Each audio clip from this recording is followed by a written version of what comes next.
Pour créer un QCM, je me rends dans Exercices.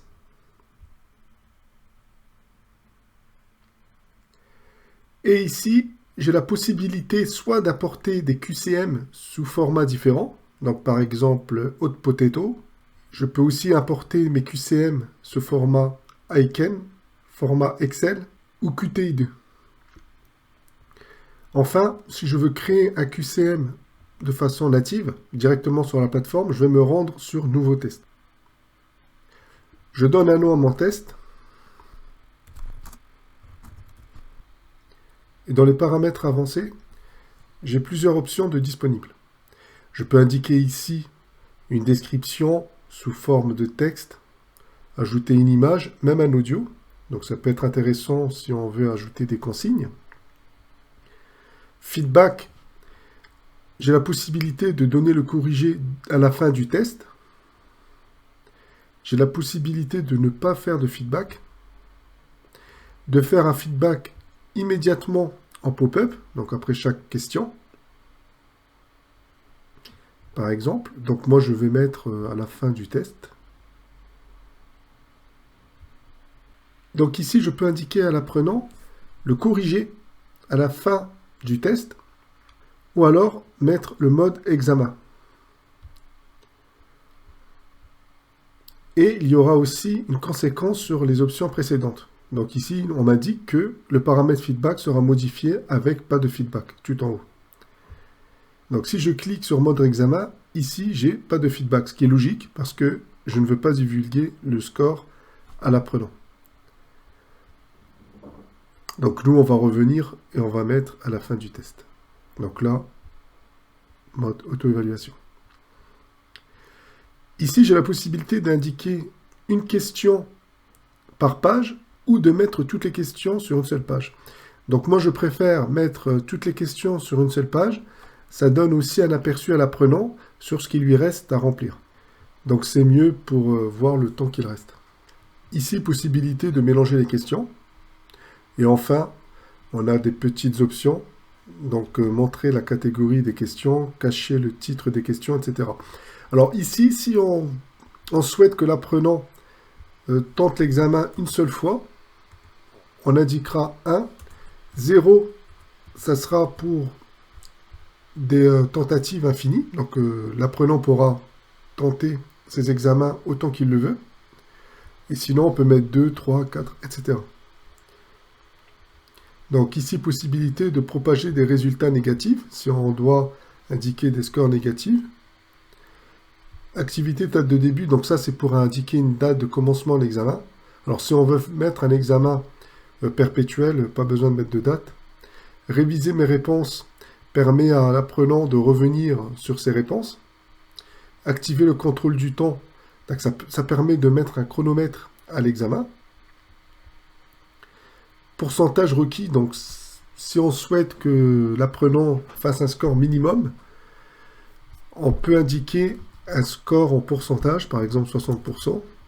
Et ici, nous pouvons indiquer une phrase finale lorsque l'apprenant aura terminé l'examen. Donc on peut marquer par exemple félicitations. On peut également ajouter une police particulière.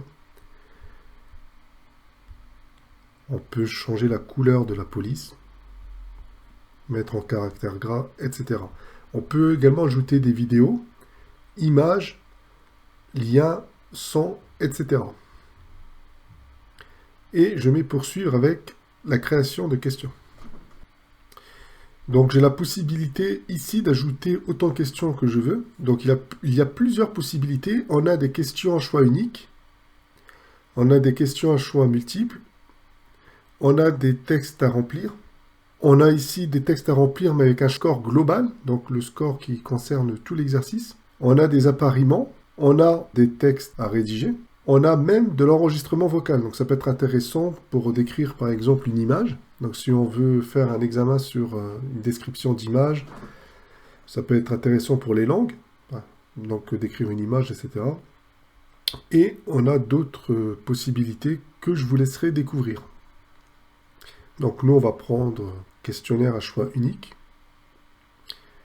Je vais mettre tout bêtement, quelle est la capitale de France ?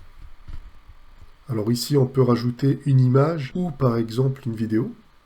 Difficulté, donc on peut donner une difficulté pour la question. Donc si on a plusieurs tests et qu'on veut mettre en avant un certain niveau, donc convertir en question-réponse multiple. Donc si vous faites par exemple un QCM à choix unique et que finalement vous vous dites, bah tiens, j'aurais voulu faire un QCM à choix multiple. Si vous faites un questionnaire à choix unique et que finalement vous regrettez, et vous vous dites, j'aurais voulu faire un QCM, donc c'est-à-dire avec des choix multiples, il est possible de cliquer ici et on va générer automatiquement un QCM. Donc ici, je vais mettre Paris. Donc je vais attribuer un point. Je vais mettre Londres. Donc il est possible de diminuer ou de rajouter des réponses. Donc ajouter la question au test. Voilà, donc j'ai ma question ici. Alors on peut rajouter d'autres questions et on peut également changer la position des questions avec directement le glisser-déposer ici. Voilà. Donc, je peux maintenant utiliser cette question dans mes tests. Alors, attention, lorsqu'une question est utilisée, on ne peut plus la modifier tant qu'elle est dans un examen. Par contre, si on la supprime du parcours, on pourra toujours la modifier. Donc, c'est parti. Je me rends directement dans mon cours. Donc je me rends dans mon parcours et je vais par exemple attribuer un examen. Alors je mets éditer. Donc ici vous vous souvenez, on avait créé le chapitre 1, on avait fait une vidéo et ici on avait créé un sous-chapitre. Donc ici je vais cliquer sur test et là j'ai mes QCM disponibles. Donc je vais utiliser ce QCM et je fais un glisser-déposer. Et là je peux avoir un aperçu. Donc voilà à quoi ressemble mon test. Démarrer le test. Quelle est la capitale de France? Donc c'est Paris, évidemment. Alors si on a beaucoup de questions, il est intéressant d'enregistrer et continuer. Donc c'est pour éviter de perdre ces réponses si jamais il y a un dysfonctionnement. Mais si il y a peu de questions, on peut directement cliquer sur fin du test. Voilà. Alors ici, on aura le corrigé. Si on n'a pas mis le mode examen. Et on a votre choix et le choix attendu. Donc j'ai la possibilité de faire une nouvelle tentative car je n'ai pas bloqué cette possibilité.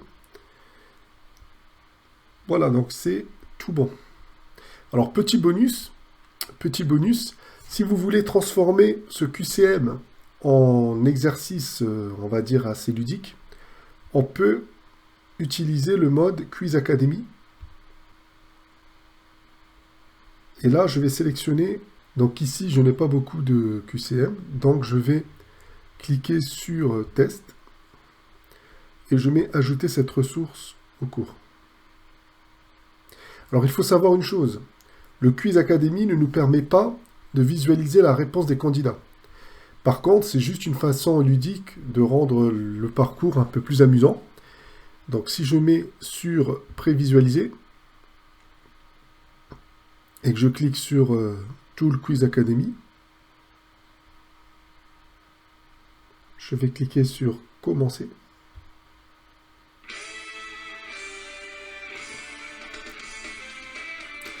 Alors, il faudrait rajouter plusieurs questions. Donc, Quiz Academy prend 11 questions. Sinon, il y aura une boucle avec des questions qui reviendront. Donc, je vais choisir mon joueur. Par exemple, on va prendre la fille en premier.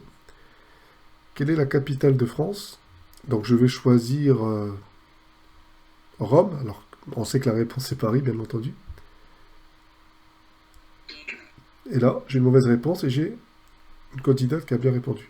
Donc, vous avez vu, comme j'ai mis une seule question, les questions reviennent. Donc il faut alimenter Quiz Academy pour qu'elle puisse remplir 11 questions. Voilà, on a terminé avec la présentation des QCM, en espérant que ce tuto vous a été profitable.